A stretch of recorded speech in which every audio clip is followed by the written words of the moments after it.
കരുവന്നൂർ സഹകരണ ബാങ്ക് മുൻ മാനേജർക്കെതിരെ കേസെടുക്കാൻ കോടതി നിർദ്ദേശം. വിധവയുടെ പേരിൽ 35 ലക്ഷം രൂപയുടെ വ്യാജ വായ്പ എടുത്തതിൽ ആണ് നടപടി.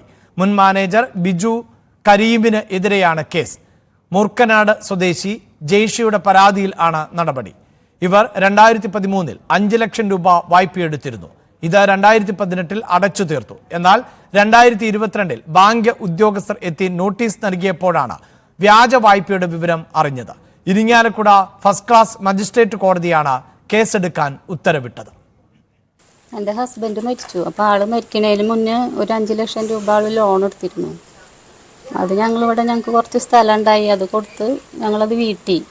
മരിച്ച് കുറേ നാൾ കഴിഞ്ഞപ്പോഴാണ് ബാങ്കിൽ നിന്ന് ഇങ്ങനെ നോട്ടീസ് വന്നു, 35 ലക്ഷം ലോണുണ്ട്, അത് ഇത്രയും പെട്ടെന്ന് അടയ്ക്കണം എന്ന് പറഞ്ഞു.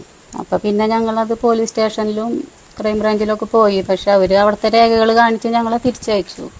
അപ്പോൾ പിന്നെ ഞങ്ങളാണ് വക്കീലിനെ കണ്ട് പിന്നെ കോടതി ഇതായി. പിന്നെ അവരിങ്ങനെ കേസ് അന്വേഷണത്തിന് ഇങ്ങനെ ഫോർവേഡാക്കി. 5 ലക്ഷം രൂപയാണ് എടുത്തിരുന്നത്, അത് ഞങ്ങൾ തിരിച്ചടച്ചു. പിന്നെയാണ് അവരിങ്ങനെ 35 ലക്ഷം ഉണ്ടെന്നും പറഞ്ഞിട്ട് ഇത് വന്നത്. പക്ഷെ അത് എടുക്കേണ്ട ഒരാവശ്യം ഞങ്ങൾക്ക് വന്നിട്ടില്ല.